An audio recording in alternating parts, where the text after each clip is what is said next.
Sir ಅದು ನೋಡಿ, ನಿಮಗೆ ಒಂದು ಹೇಳ್ಬಿಡ್ತೀನಿ. ಸುಧಾಕರ್ ಅವರು ಇಂಡೋಮೌಂಟ್ ಅಂತ ಕೆಲವು ಕಂಪ್ನಿಗಳು ಕಟ್ತಾರೆ. ಇವತ್ತು ಲಾಸ್ಟ್ 3 ಇಯರ್ಸಲ್ಲಿ ನಾನು ಅವ್ರ ತಂದೆಯವ್ರ ಬಗ್ಗೆ ಅಪಾರವಾದ ಗೌರವ ಇದೆ. ಅವ್ರ ಕುಟುಂಬದ ಹೆಸರು ತೊಗೋಬಾರ್ದು, ಬಟ್ ರೆಫರೆನ್ಸ್ಗೆ ಹೇಳ್ತಾ ಇದ್ದೀನಿ.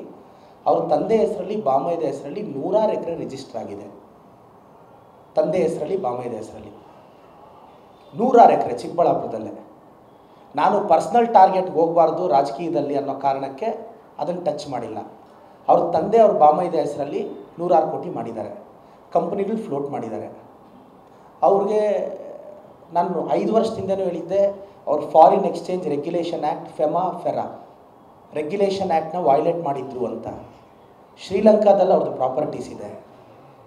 ಅವರು ಗೌರವಾನ್ವಿತ ಎಸ್ ಎಂ ಕೃಷ್ಣ ಸಾಹೇಬ್ರು ಎಕ್ಸ್ಟರ್ನಲ್ ಅಫೇರ್ಸ್ ಮಿನಿಸ್ಟರ್ ಆಗಿದ್ದಾಗ ಇವರು ಶ್ರೀಲಂಕಾಗೆ ಪ್ರತಿನಿಧಿ ಆಗಿರ್ತಾರೆ. ನಾನು 5 ಇಯರ್ಸ್ ಬ್ಯಾಕೆ ಇದನ್ನು ಹೇಳಿದ್ದೆ. ಸದಾಶಿವನಗರ ನಗರದಲ್ಲಿ ಅಷ್ಟು ದೊಡ್ಡ ಮನೆ ಇದೆ. ನೀವು ಪೋಷಕರಾಗಲು ಕಾಯುತ್ತಿದ್ದೀರಾ? ಚಿಂತಿಸದಿರಿ. ಓಯಾಸಿಸ್ ಫರ್ಟಿಲಿಟಿ 90,000 ದಂಪತಿಗಳ ಜೀವನದಲ್ಲಿ ಸಂತೋಷವನ್ನು ತಂದಿದೆ. 7825893601ಗೆ ಕರೆ ಮಾಡಿ. ಅತ್ಯದ್ಭುತ ರಿಯಾಯಿತಿ ಪಡೆಯಿರಿ ಹಾಗೂ ಎಲ್ಲರಿಗೂ ಗುಡ್ ನ್ಯೂಸ್ ಕೊಡಿ. ಏನೂ ಕೇಳ್ತಾ ಇಲ್ಲ. Please tell the source. ನಾನು ಪಬ್ಲಿಕ್ ಲೈಫಲ್ಲಿ ಇದ್ದೀರಾ, ನೀವು ಕಾಮನ್ ಮ್ಯಾನ್ ಆಗಿದ್ದರೆ ನಾನು ಕೇಳ್ತಿರಲಿಲ್ಲ. ನೀವು ಒಂದು MP ಆಗಕ್ಕೆ ಹೊರಟಿದ್ದೀರಾ, MLA ಆಗಿದ್ರಿ, ಮಿನಿಸ್ಟರ್ ಆಗಿದ್ದೀರಾ. Tell the source.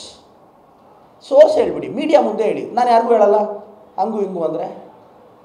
ನಾನು ಹೇಳೋದು ಅದು ಅವ್ರದ್ದು ಇದೆ ಸರ್. ಈಗ ಸರ್ ತನಿಖೆಯಲ್ಲೇ ನೋಡಿ, ನಮ್ಮ ಗೌರ್ಮೆಂಟ್ ರಿಪೋರ್ಟಲ್ಲಿ ಕೋವಿಡಲ್ಲಿ ಯೂಜ್ ಇರ್ರೆಗ್ಯುಲಾರಿಟೀಸ್ ನಡೆದಿದೆ ಅಂತ ನಮ್ಗೆ ಅಧಿಕೃತ ದಾಖಲೆಗಳಲ್ಲಿದೆ. ಈಗ ನಮ್ಮದು ಜಸ್ಟಿಸ್ ಕುನ್ಹಾ ಅವರು ಮತ್ತು ರೀಸೆಂಟಾಗಿ ನಾಗಮೋಹನ್ ದಾಸ್ ಕಮಿಟಿ ಹಾಕಿದ್ದಾರೆ. ಆದಷ್ಟು ಬೇಗ ಅದು ಬಂದ ಮೇಲೆ ಕ್ರಮ ತಗೊತಾರೆ ಅಂತ ನನಗೆ ಭರವಸೆ ಇದೆ ಸರ್. ಹಾಂ,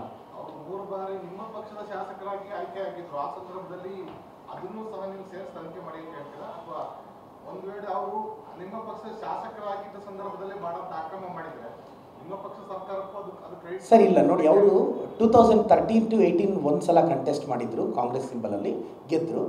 18 to 19 ಎರಡನೇ ಸಲ ಕಂಟೆಸ್ಟ್ ಮಾಡಿ ಗೆದ್ದರು. 2 ಸಲ ಕಾಂಗ್ರೆಸ್ ಸಿಂಬಲಲ್ಲಿ ಗೆದ್ದರು. 19 ಬೈ ಎಲೆಕ್ಷನಲ್ಲಿ ಅವರು BJPಯಿಂದ ಕಂಟೆಸ್ಟ್ ಮಾಡಿದ್ರು, ಆವಾಗ ಗೆದ್ದಿದ್ರು.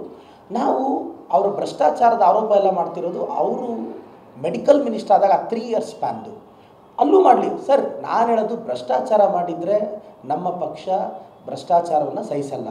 ಅವ್ರು ತಪ್ಪು ಮಾಡಿದರೆ ತಪ್ಪೆ. ಆ ತನಿಖೆಯಲ್ಲೆಲ್ಲ ಆಚೆ ಬರುತ್ತೆ ಸರ್.